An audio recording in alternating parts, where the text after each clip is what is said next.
যখন বের হয়ে যাই তখন শুনি যে অনাবিল হসপিটালে ওকে ভর্তি করাইছে। তো আমি অনাবিল হসপিটালের পাশাপাশি যখন যাই তখন শুনি যে ওই জায়গায় ওকে রাখে নাই। তখন এরকমই ছিল, এসব হসপিটালে বলেই দেওয়া হয়েছে যে কোনো আহত ব্যক্তিকে যেন চিকিৎসা না দেওয়া হয়। আমার হাজবেন্ডকেও দেয় নাই অনাবিল হসপিটাল। ওর মাথার মধ্যে ইনজুরি ছিল, একটা ব্যান্ডেজ পর্যন্ত ওকে করে নাই। তারপর আমি আবার ঢাকা মেডিকেল যাই। সে যাওয়ার পথেও অনেক ভোগান্তি সৃষ্টি হয়। আমি রাস্তার মধ্যে সব ব্যারিকেড দেওয়া ছিল, আমি ওদের হাত জোর করে বলি রাস্তাটা একটু ক্লিয়ার করে দিতে, আমি শুধু আমার হাজবেন্ডের কাছে একটু যাব। আমি হাত জোর করে রিকোয়েস্ট করার পর অনেকগুলো স্টুডেন্ট আসে, এসে রাস্তা ক্লিয়ার করে দেয়। আমি আমার হাজবেন্ডের কাছে যাই। ঢাকা মেডিকেলের প্রত্যেকটা কেবিন আমি খুঁজছি, আমার হাজবেন্ড কই নাই। আমি দেখতেছি এক একজনের মগজ বের হয়ে আছে, এক একজনের এক এক অবস্থা। তো আমি আল্লাহকে এটাই বলছিলাম যে আল্লাহ আমার হাজবেন্ডের জন্য আমি এমন না দেখি, আমি ওটা চিকিৎসা করাবো, আমি এখানে রাখবো না, অন্য হসপিটাল নিয়ে যাব। তার দুই একটা কেবিন যাওয়ার পর আমি দেখি যে 4-5টা লাশ ওই জায়গার মধ্যে একদম ফার্স্টই হচ্ছে আমার হাজবেন্ড।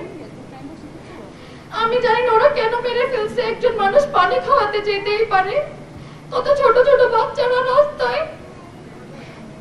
আমিও সেদিন যেতাম, কিন্তু আমি যাইতে পারি নাই। আমি ওই জায়গায় গিয়ে দেখি যে আমার হাজবেন্ডের লাশ পড়ে আছে। আমি এত ডক্টর ডাকছিলাম, কেউ আসে নাই। লাস্ট আমার কান্না দেখে দুই একজন আসছে। ওরা এটাও বলতে পারবে না যে আমার হাজবেন্ডের মৃত্যুটা কেন হয়েছে। পোস্টমর্টম রিপোর্ট দেখে আমি জানতে পারছি যে আমার হাজবেন্ড মানে কিসের জন্য মারা গেছে, কি ক্ষতির জন্য মারা গেছে। ওরা একটা ব্যান্ডেজ পর্যন্ত করে নাই, সেটা ঢাকা মেডিকেল, অনাবিল কোনো হসপিটাল না। এমন কত মানুষ আছে যে শহীদ হয়েছে শুধু চিকিৎসা ছাড়া, একটুও চিকিৎসা পায় নাই। আমার হাজবেন্ডও পায় নাই। আমার মেয়ের বয়স ছিল 2 বছর, এখন ওর বয়স 3 বছর। 10 দিন আগে ওর বার্থডে গেছিল। প্রত্যেকবার ওর বাবা ওর বার্থডে নিয়ে খুব থাকতো যে মেয়ের জন্য কি করবে না করবে। আর ওর বাবারে ছাড়া সব বাচ্চারা বাবারে ফোন দেয়। আমার মেয়েও আমাকে বলে যে মাম্মি ড্যাডি ড্যাডি, ও ড্যাডিকে ফোন দিতে চায়, কিন্তু আমি কোত্থেকে এনে দিব ওরে। আপনারা হচ্ছে কোরবানি দেন গরু, খাসি, ছাগল, আর আমি আমার হাজবেন্ডে দিয়ে দিছি, আমার দুনিয়া দিয়ে দিছি। আপনাদের প্রত্যেকের কাছে এই মানুষগুলো একটা সংখ্যা, 1500-1600, প্রত্যেক একটা সংখ্যা, কিন্তু ওই একটা সংখ্যা আমার কাছে আমার পৃথিবী। একজন মায়ের কাছে তার পৃথিবী। একটা সন্তান জানে যে বাবা হারানোর যন্ত্রণা কি। এতিম শব্দটা খুব ছোট, কিন্তু যে বহন করে এর ভার সেই জানে। আমি খুব ছোটবেলায় এতিম হয়েছি। আমি কখনোই চাইনি আমার মেয়ে এত তাড়াতাড়ি ওর বাবাকে হারাক। ওর বাবারে হারাই ফেলছে তার থেকেও ছোট বয়সে। ওর বাবা ওরে স্কুলে নিয়ে যাওয়ার কথা, ওরে আমি কয়দিন পর ভর্তি করাবো, কিন্তু ও বাবা পাবে কই। সব বাচ্চারা বাবার সাথে স্কুলে যাবে, শুধু আমার নুজাইরার মতো আরো কত বাচ্চা আছে। সবাই আমার হাজবেন্ডের আন্দোলনে কোনো স্বার্থ ছিল না। আমার হাজবেন্ড ছোট ছোট বাচ্চাগুলোরে গুলি করে মেরে ফেলে। ওদের শুকনা খাবার পানির খুব প্রয়োজন। সেই দায়বদ্ধতা একজন মানুষ, একটা দেশের নাগরিক হিসেবে দায়বদ্ধতার থেকেও গেছে। এরকম অনেক নিরপরাধ মানুষকে মেরে ফেলছে। আমি চাই না আর কোনো ফ্যাসিস্ট এই বাংলাদেশে আসুক। এই বাংলাদেশের কাছে আমার চাওয়া পাওয়া শুধু একটাই, এই দেশটা সুষ্ঠু স্বাভাবিক থাকুক। কোনো স্ত্রী বিধবা না হোক, কোনো সন্তান এত কম বয়সে বাবা হারা না হোক, কোনো মা এত ছোট ছোট বাচ্চা সন্তান হারা না হোক। এই পুরো একটা দেশ যদি আমাকে দিয়ে দেয়, সরকার যদি সারা দুনিয়াও আমাকে দিয়ে দেয়, আমার হারানোর বিনিময় কিচ্ছু না, কিচ্ছু না। আমার মানুষের বিনিময় কোনো কিচ্ছু হয় না। একটা মেয়ের সবকিছু হচ্ছে তার স্বামী। আমার হাজবেন্ড মারা যাওয়ার পর আমার মতো এরকম অনেক মেয়ে আছে। আমরা জানি যে দুনিয়াটা কত কঠিন হয়ে যায়। আমার জীবনও কঠিনই হয়ে গেছিল। হয়তোবা বলতে পারবেন যে সরকার অনুদান দিচ্ছে।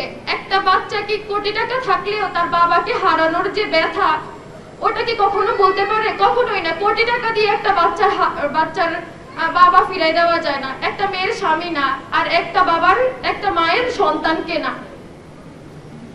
এই দেশটা সুস্থ স্বাভাবিক সুন্দর থাকুক, এটাই আমার চাওয়া পাওয়া। আমার বাচ্চাটা একটা সুস্থ পরিবেশে বড় হোক। ওকে দেখে কেউ এতিম না বলুক, অবহেলা না 36 জুলাই আন্দোলনে যত মানুষ শহীদ হয়েছে ওই শহীদের সন্তানদের আপনারা সবাই একটু দেখবেন। আমি জানি আর আমি এরকম অনেক আপুর কথাও জানি যে বাচ্চা নিয়ে কি পরিমাণে স্ট্রাগল করতে হয়। আমার জীবনটাও দুর্বিষহ হয়ে পড়ছিল, আমার বাসা ছেড়ে দিতে হয়েছে, অনেক কিছু করতে হয়েছে, কিন্তু পিনাকি ভট্টাচার্য আমাকে নিজের মেয়ে বানায় আর মেয়ে হিসাবে আমাকে অনেক কিছু করে। উনি না থাকলে সরকারের এত টাকাও আমার কিছু হতো না। আমার হাজবেন্ডের কিছু লোনও ছিল, সেটাও আমার পরিশোধ করতে হয়েছে। এরকম সবার আছে। আমি জানি আমি কোন জায়গায় ছিলাম। 18 জুলাই সকালে আমার হাজবেন্ড কানাডার জন্য কাগজপত্র জমা দেয়। আজকে আমার ফিউচারটা অনেক ভালো থাকতো, আমার মেয়েরও, কিন্তু আমি হারাইছি। আমি জানি এই যন্ত্রণা কতটুকু, আমি কোত্থেকে কই আমি নেমে গেছি। আপনারা অনেকে কথা বলতে পারতেন না স্বাধীনভাবে, অনেকে বাহিরে যেতে পারতেন না, সবাই সবার স্বাধীনতা পাইছেন। আপনারা শুধু এই শহীদদের মনে রাখবেন, ওনারা শুধু চলে যায় নাই, ওনারা গেছে সাথে আমরাও। আমার হাজবেন্ডের মৃত্যু যন্ত্রণা 2 ঘন্টা 3 ঘন্টা ছিল, আর ওই যন্ত্রণা আমি আজকে এতদিন বহন করে আসছি। আমার মৃত্যু পর্যন্ত এই যন্ত্রণা বহন করে চলা লাগবে।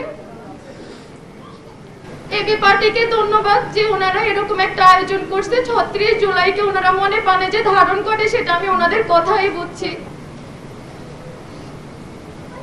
প্রত্যেক শহীদ পরিবার আহতদের পক্ষ থেকে বাংলাদেশ এবি পার্টির 36 জুলাই উদ্বোধনী অনুষ্ঠান আমি আমার মেয়ে মিলে উদ্বোধন করতেছি।